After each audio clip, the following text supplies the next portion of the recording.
Blessed morning, Valenzuelanos. Welcome to Quarter 4, Week 2 in Practical Research 1.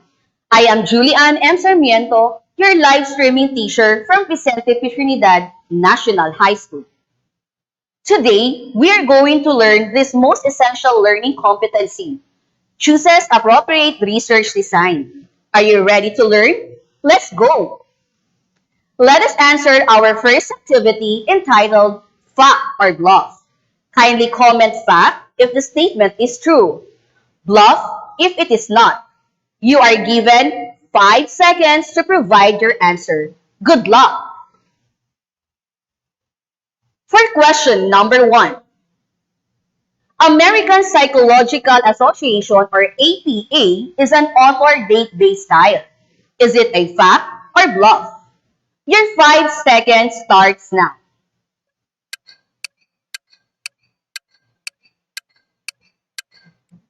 Time is up, and the answer is fact. You got it right. For question number 2. Integrative literature review synthesizes findings from different approaches. Is it a fact or a bluff? 5 seconds starts now.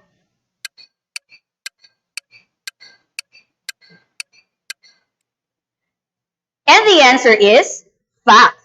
Exactly right. Question number 3. Primary sources are publications in which authors describe the work of others. Is it a fact or a bluff?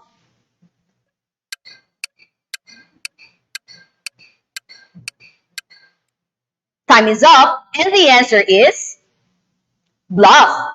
The correct answer is secondary sources, not primary sources. For question number 4. We do literature review to explain the theoretical background of your research project.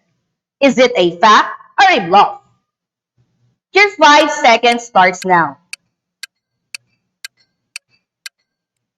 Okay, time is up, and the answer is fact. Fantastic. And for the last question, citing related literature can be by author or writer, topic, and chronology. Is it a fact or a bluff? 5 seconds, begin.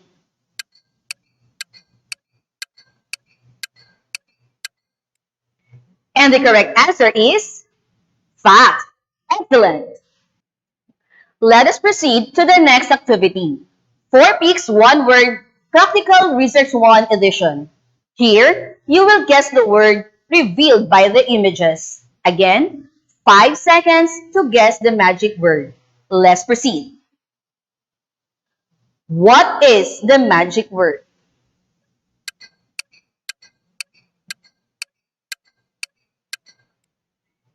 The answer is qualitative. The next word. So what do you think is the magic word?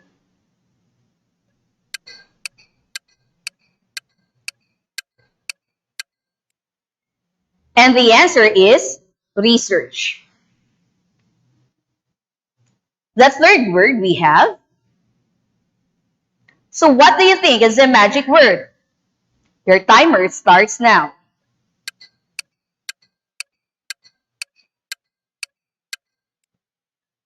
And the answer is design. So that was great, my dear students. Today, we will learn the different qualitative research design.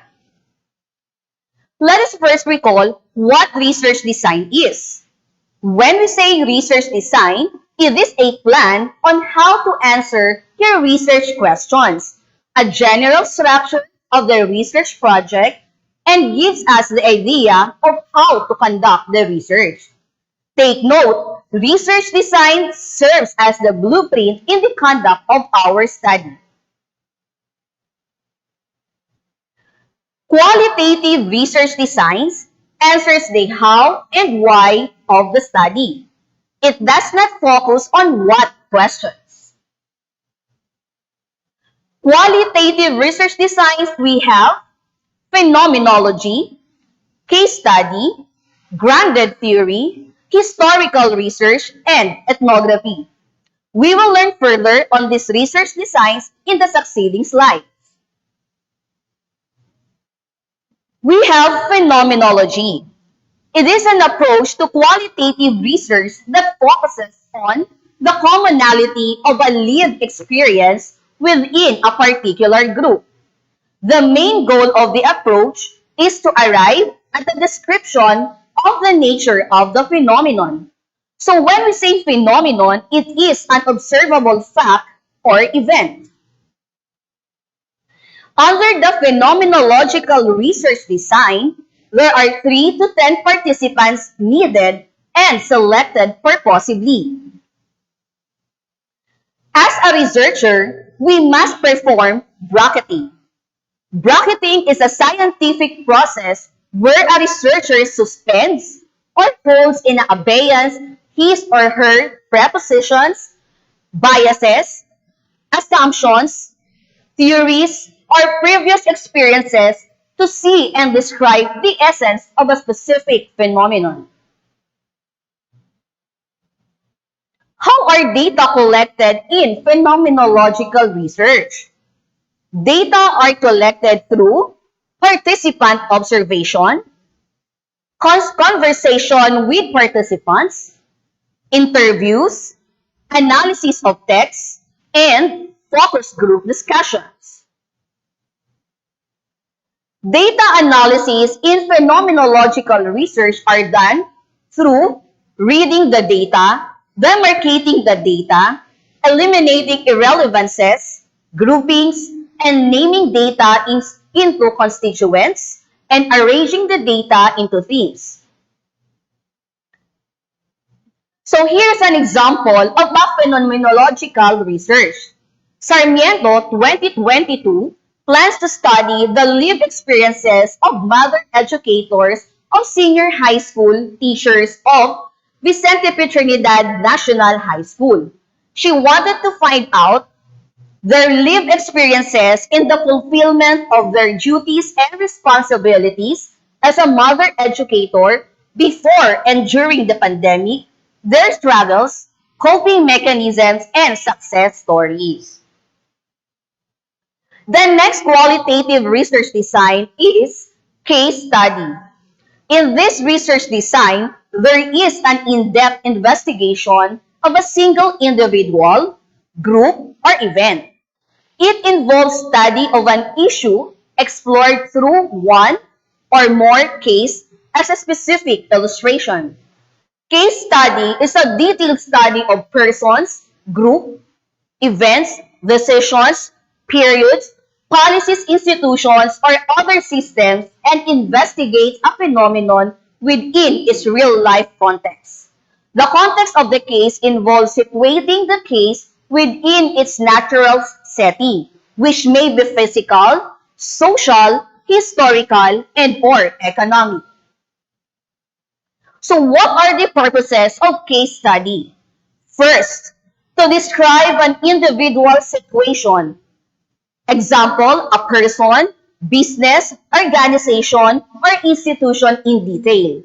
Second, to identify the key issues of the case. Say, for example, your assignment question should tell you what to focus on. Third, to analyze the case using relevant theoretical concepts from your unit or discipline. In the case study research design, some say 30 to 50 sample size is fine, while others say between 5 to 25, and other groups say between 5 to 12. And the participants are purposively selected. To be able to collect the data in a case study, the following can be employed: interviews, observations, and analysis of primary and secondary sources. So how are data analyzed in case study? We have first the collection of data, transcription. Transcription is converting audio recordings of interviews or discussions to text format. We have thematic analysis. It is a method of analyzing qualitative data. It is usually applied to a set of texts such as an interview or transcripts. The researcher closely examines the data to identify common themes, like for example, topics, ideas, and patterns of meaning that come up repeatedly. Next, we have coding. Coding is a process of identifying a passage in the text or other data items like photograph, image, then searching and identifying concepts and finding relations between them. So here's an example of a case study. You are interested to study the problems encountered by senior high school working students on online learning.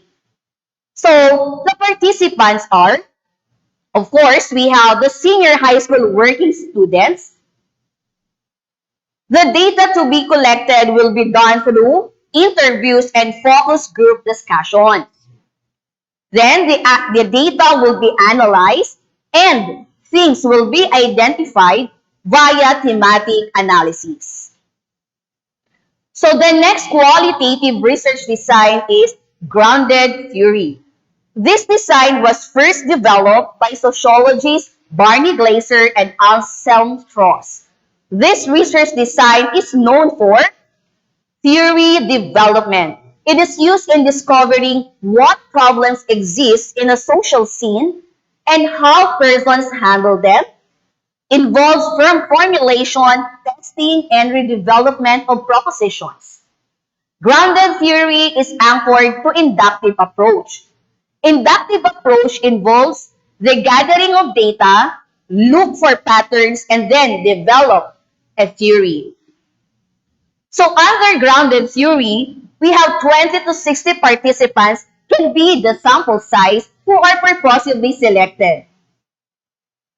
Data are collected under the ground theory by interviewing participants with open-ended questions, participant observation or fieldwork, and or focus groups and analysis of artifacts and texts. In grounded theory, data analysis happens at the same time as data collection. Now, how it is done? Find repeating themes by thoroughly reviewing the data. Code the emergent themes with keywords and phrases. Group the codes into concepts hierarchically. And lastly, categorize the concepts through relationship identification. For example, you wanted to know the process of cancer survivorship of Filipinos. Who will be your participants? Yes, Filipino cancer survivors who are purposely selected. How are we going to collect the data? So using robot photo and focus group interview. What is robot photo? It pertains to personal data sheets of the research participants that include their vital, personal, and professional information. From the collected data, a model was developed known as the ribbon of cancer survivorship. So the said model describes that briefly or living before, transfusing or accepting the reality, transforming or being strong, and transcending or living beyond the phases of cancer survivorship. The fourth research design is historical research. It describes and examines events of the past to understand the present and anticipate potential future effects. It is concerned with the identification, location, evaluation, and synthesis of data from the past. Since it is historical research, the data are from relics and artifacts of physical evidence. Sources of data are either primary or secondary. Primary sources are those that provide first-hand information or direct evidence. Examples are oral histories, written records, diaries, eyewitnesses, pictorial sources, and physical evidence. Secondary sources are second-hand information. They are description of an event by someone other than an eyewitness, or a textbook author's explanation of an event or theory. Now, participants needed for historical research are 1 to 5 that are purposely selected. For example, you would like to know how presidential debates influence today's society. By gathering primary and secondary sources and analyzing the data collected, you could come up with themes or patterns. So data analyzed in historical research through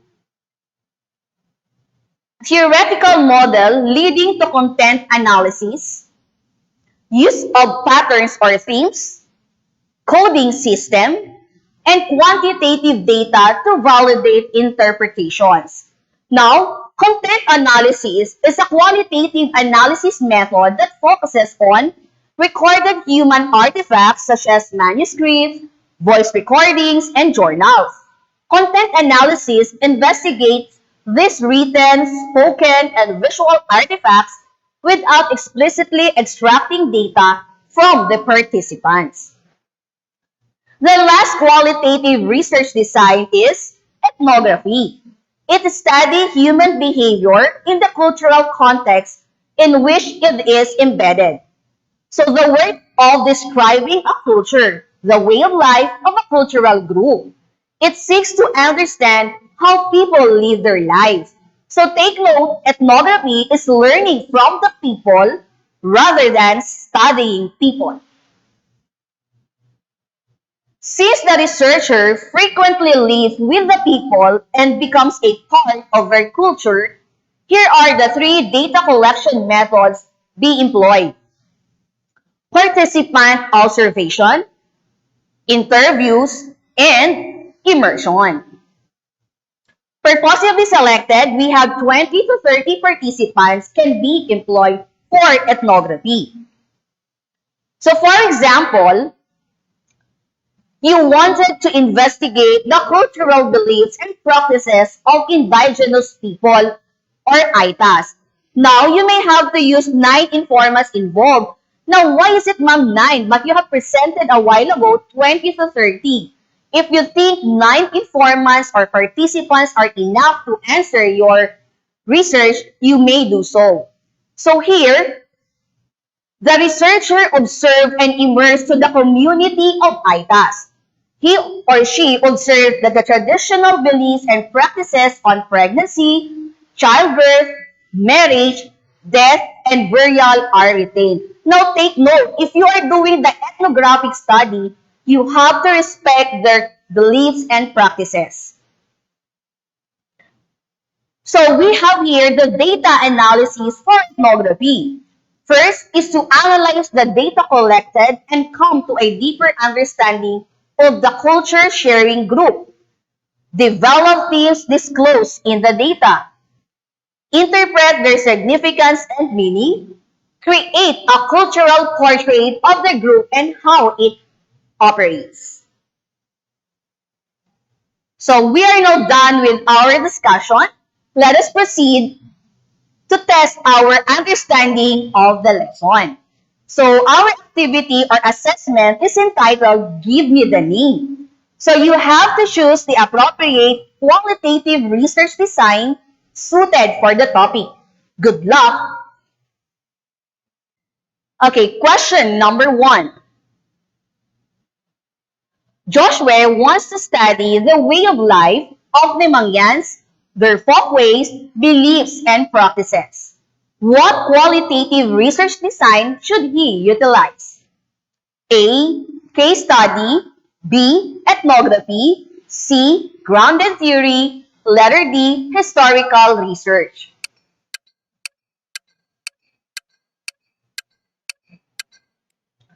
Time is up. The correct answer is letter B, ethnography. Question number 2. AJAS, a senior high school researcher, aims to investigate the lived experiences of foreign exchange students living in the Philippines. What qualitative research design should he utilize? A. Ethnography. B. Phenomenology. C. Grounded theory. Letter D. Historical research. Your 5 seconds starts now.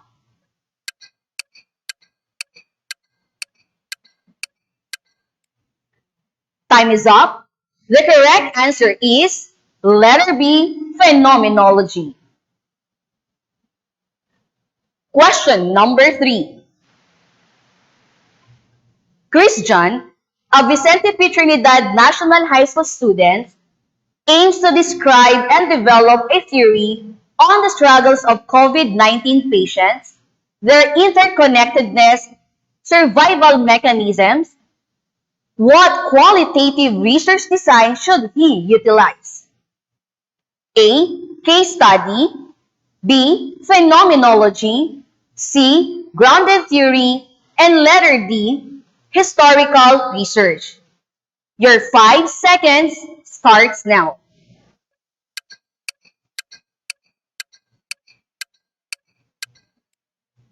Time is up. The correct answer is grounded theory. Question number 4.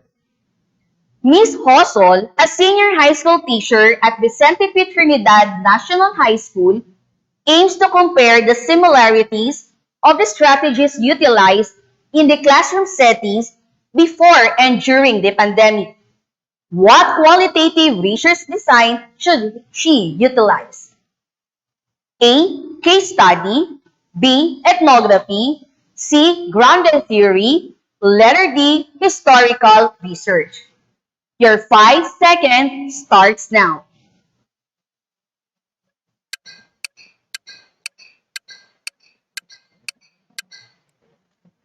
Time is up. The correct answer is letter D. Historical research. Question number 5. Miss Marcos, a senior high school teacher at Vicente P. Trinidad National High School, aimed to describe the health behavior of a student on playing online games. What qualitative research design should she utilize? A. Case study. B. Ethnography. C. Grounded theory. Letter D. Historical research. Your 5 seconds starts now.